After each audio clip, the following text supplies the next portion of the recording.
Has the poor old hag kicked the bucket yet? I glared at the man, anger stirred within me by his words. This was my ex-husband, who had abandoned his blind mother to elope with his mistress. It was hard to believe he was the son of my kind mother-in-law, his words pushing my anger to boiling point. You must have had a hard time too, huh? Now you're free. Do whatever you want. Though there's a limit to what an old bag like you can do, I guess. His raucous and vulgar laughter rang out. Hiding my anger, I flashed a smile back at my ex-husband. Yeah, I've just inherited $3 million. So, I'm gonna enjoy my freedom from now on. The smirk vanished from the face of my ex-husband, who had just been belittling me. He probably couldn't even imagine that he would soon be begging me for forgiveness. My name is Grace. I'm 63 now. I got married young and moved in with my in-laws. While blessed with kind in-laws, my husband was a severe disappointment. I divorced him 10 years ago. At the time, I was 53. Our daughter, Mary, was 18. And our son, Jack, was 15. It was the most expensive time for their education. On top of that, my mother-in-law was blind. Between supporting my children's education and taking care of my mother-in-law, life was anything but easy. My ex-husband, John Young, and I met at the company where we worked. When I joined the company at 18, John was 24 and had been working there for 2 years after graduating from college. He was a senior and seemed reliable, which made me look up to him. John was popular and good at taking care of others, often helping me, who was still inexperienced. Despite being a catch, for some reason, he took a liking to me and asked me out. After we decided to get married, I met his parents for the first time. His father had mobility issues, and his mother was blind. Knowing that John was supporting his parents while working, I was deeply moved. However, my parents opposed our marriage. They were worried that I would have a hard time as caregiving was clearly in my future. But I was young, and I admired his wonderful parents, so I ignored my parents' concerns and got married. My parents, upset that I had married on my own terms, said they would cut ties with me. But I already had a new family. Youth is scary. I wasn't afraid of anything. After getting married, I quit my job.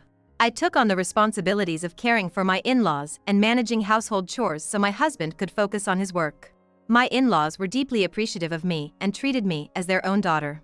They never forgot to express their gratitude and show consideration towards me. Although caregiving was difficult, spending so much time with them made it less of a burden.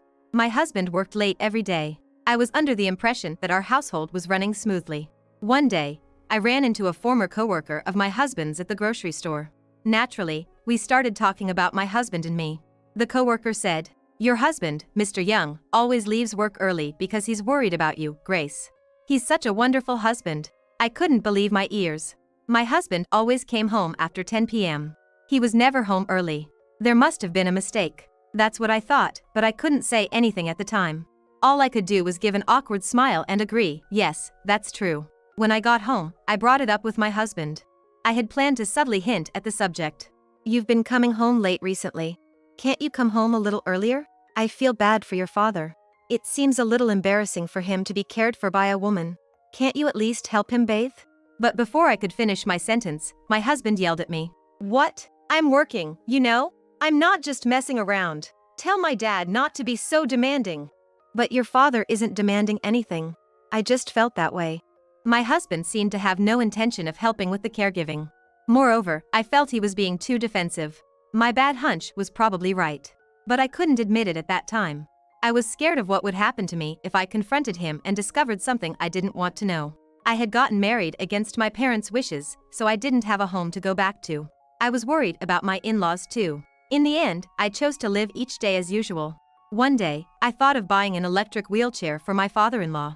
Right now, he gets by with a cane and a manual wheelchair. But with an electric wheelchair, he could even go for a short stroll.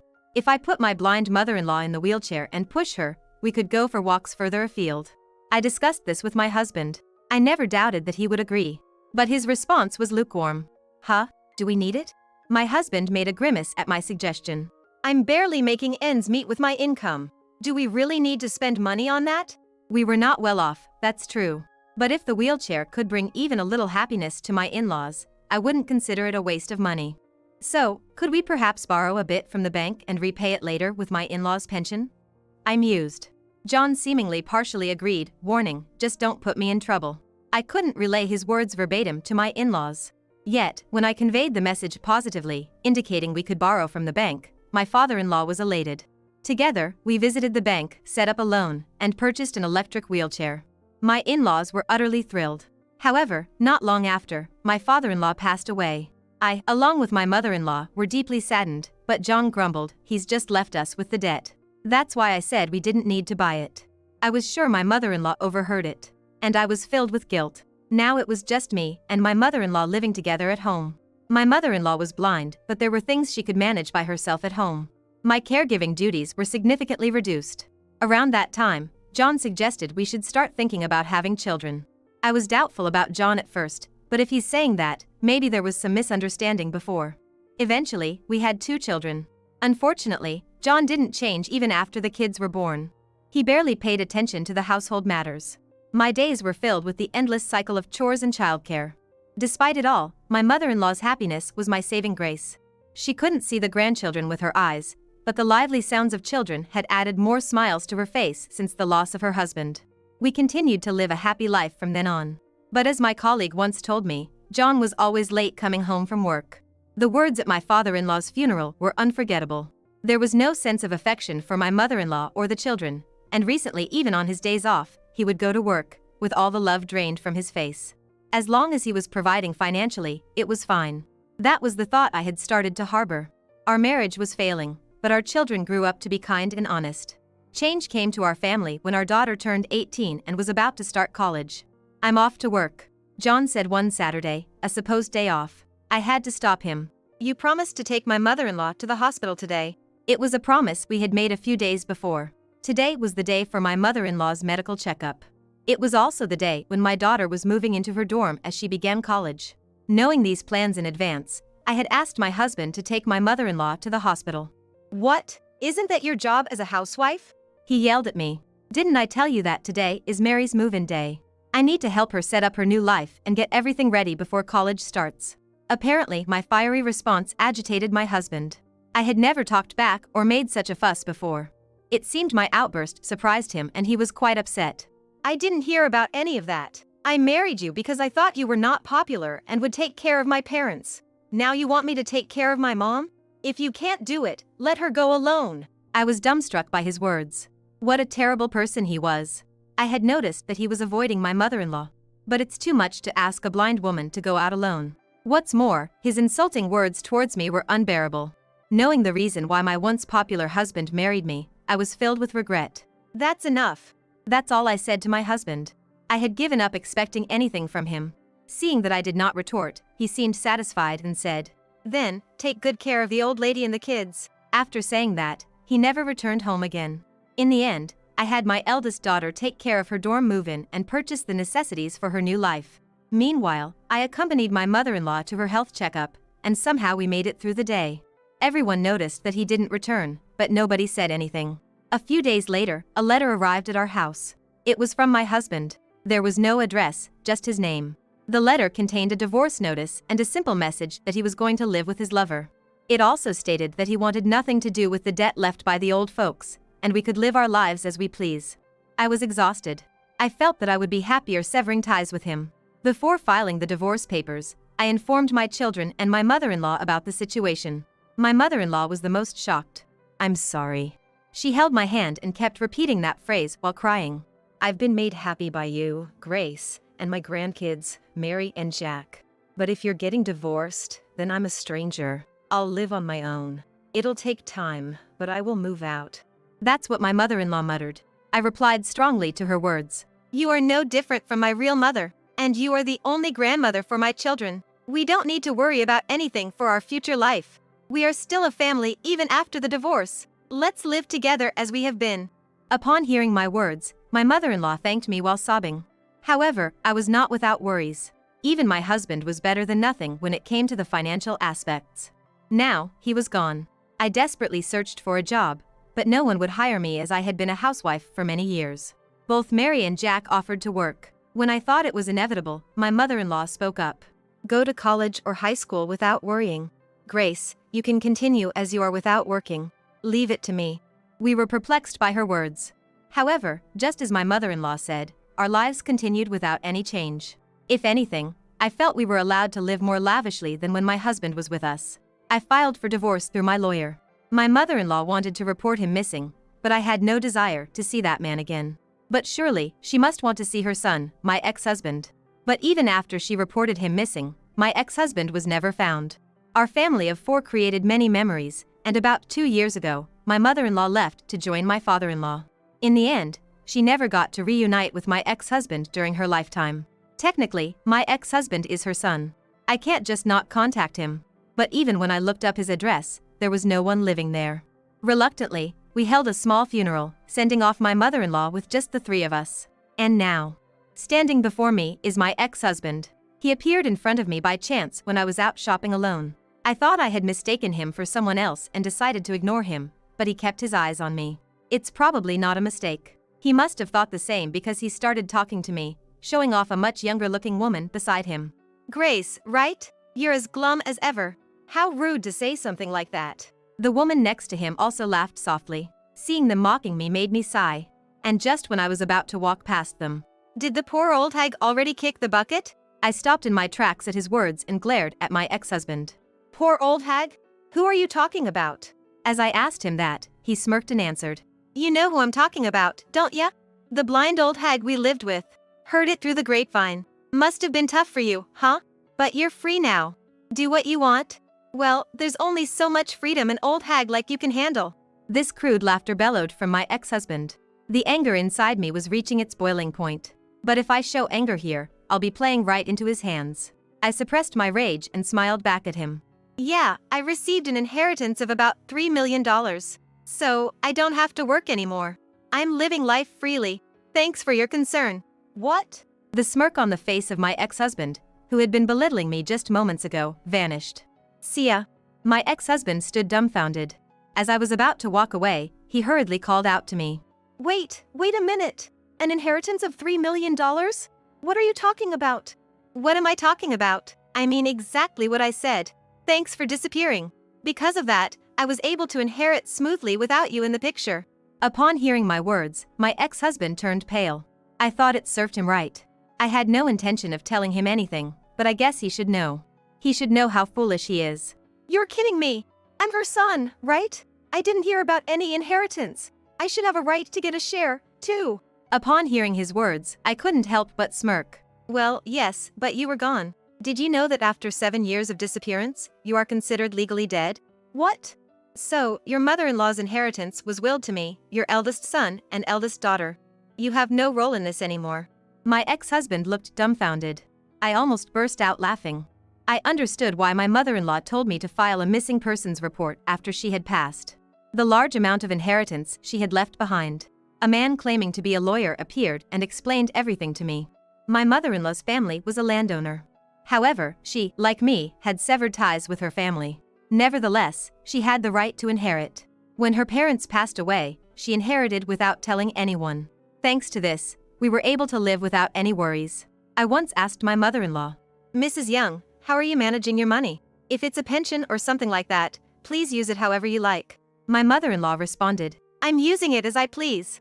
To live a happy life with my family." I knew it wasn't a pension by the way she spent money. However, it was definitely her money. Although we were in need, we decided to gratefully accept her offer. The inheritance she received was far more than she could ever use in her lifetime. The problem was the existence of my husband. If things remained the same, if something were to happen to her, my husband would inherit everything. But she did not want to hand it over to her son. During her consultation with a lawyer, my husband disappeared. She thought he had finally cut ties with us. She was sad to part from us, but she thought she would just move into a nursing home with assisted living and use up almost all of her inheritance so that she would not leave any troubles behind. However, my eldest son, eldest daughter, and I all told her that we saw her as a family member and wanted to continue living as we had been. There was no happier moment for my mother-in-law than this. Wanting to pass on her inheritance to us, she followed her attorney's advice and filed a missing person report for my husband. Following the law, my husband left home and after 7 years, legally he was treated as if he had passed away. 1 year later, when my mother-in-law passed away, her inheritance was passed on through lineage to her oldest son and daughter, in place of my husband. I had no rights to inheritance, but my mother-in-law left a will to include me as well. Thus, we were able to receive her loving legacy. Because you left, all of Jack's and Mary's tuition and living expenses were covered by your mom. We were able to live happily because of that. Thank you for leaving." Upon hearing my words, My ex-husband was left with his mouth agape in shock. Serves him right. My ex-husband then contacted me saying that he should have a share in the inheritance. After all these years of silence, I can't believe how awful he is. There's no inheritance for someone who's legally dead. I've said this to him many times. But he's not convinced and insists on discussing it further. I consulted an attorney. For my ex-husband to inherit anything, there would have to be various procedures, such as retracting the missing person report. In cases like these, it is often the grandchildren who inherit the estate. We had no intention of giving my ex-husband a single penny. I told my ex-husband exactly what the attorney told me. If he wanted to inherit, he would also have to pay inheritance tax. When I told him to handle all these procedures, he fell silent. Our children were also present, and we had a discussion. I can't take off work. I can't handle these procedures. Besides, I don't need to pay inheritance tax. You guys should just pay my share. I've taken care of you guys, you should at least do this much for me. I was disgusted by my defiant ex-husband. Apparently, he's working a day-to-day job now, and he can't afford to take a day off. The company he was working at when we were married had fired him due to his chronic absences. When I asked why he left his job and why he was in such financial trouble, it turns out he had a debt to a previous lover. He had been working day-to-day jobs and moving around a lot to pay it back. Understand me. Even when he said this, I couldn't understand him at all. So, it didn't work out with that woman, right? Then who was that woman you were with the other day? When I asked this, my ex-husband arrogantly said, "She's the one I've been looking for." My oldest son was trying hard not to laugh. Are you married to that woman? I asked. No, we've only been together for half a year. My ex-husband muttered in a small voice. Hearing this, I couldn't help but laugh out loud. My oldest son, me, and my oldest daughter were speechless with astonishment, sighing at the stupidity of the man in front of us. What about the woman you left with when we divorced? She said she couldn't make me happy and left. He said this nonchalantly, but does he realize that he was dumped? I guess he's been living his life changing women one after the other like that. You're an old man, stop acting like you're still young. I advised my pitiful ex-husband. She's my destined woman. When he said this, I realized that anything I said to him would be pointless. Thanks to the reunion with my ex-husband, I found out where he lives. Apparently, he's living in an apartment in the next town over, which is under his girlfriend's name. My oldest son bought the entire building and became the landlord. It's the money Grandma gave us. It would be a waste to just leave it there. I thought it would be better to have real estate. My oldest son said this. I thought he wanted to help his father, but that was not the case. On the contrary, if the rent is even a day late, he goes to demand it. The previous landlord was patient, but my son is not like that. You've put your mother through enough trouble. You selfishly chose this life, so you should suffer even more than she did. It must have been my eldest son's own way of punishing his father. My ex-husband, who had never been much of a father figure. The kids must have had their own thoughts about it. Maybe that's why he couldn't bear this life anymore. My ex-husband came to our home, begging for forgiveness. I'm really sorry. I pushed my responsibilities as a parent and a spouse onto you, Grace. I was in the wrong. I couldn't help but sigh at the sight. My ex-husband was desperate. But I also have a life to live. Can't you get Jack to cut me some slack on the rent? He must be really struggling to have to ask this with teary eyes. I don't know. If you had been a decent father to the kids, you wouldn't be in this situation. A failed son, a failed husband, a failed father, what's left in your life now? What was your life all about? You really need to think about that. My words left my ex-husband silent, and he left without a word. His figure looked so small as he walked away. In the end, my ex-husband was kicked out of his apartment due to rent arrears. His new place seems to be an apartment with a 50-year-old building where drafts come in. He seems to be still living day by day, taking on whatever jobs he can find. On the day we reunited, he apparently broke up with the woman he was with when he moved out of the apartment. It seems he had been supporting her living expenses. Since he was essentially evicted for failing to pay rent, I guess it couldn't be helped. Rather, I think he should be thankful that his mistress stayed with him for as long as she did. She was still young and, like me back then, probably hadn't seen through the man my ex-husband is. We are living happily now, thanks to my mother-in-law. As my eldest son said, we invested in real estate and stocks, so we can earn passive income, and we have plenty of time for leisure, like traveling every month. And my eldest daughter, Mary, is getting married. Her fiancé is very kind and treats her well. Our family and happiness are going to increase. I'm relishing the happiness of today, which is possible because we overcame our difficult past.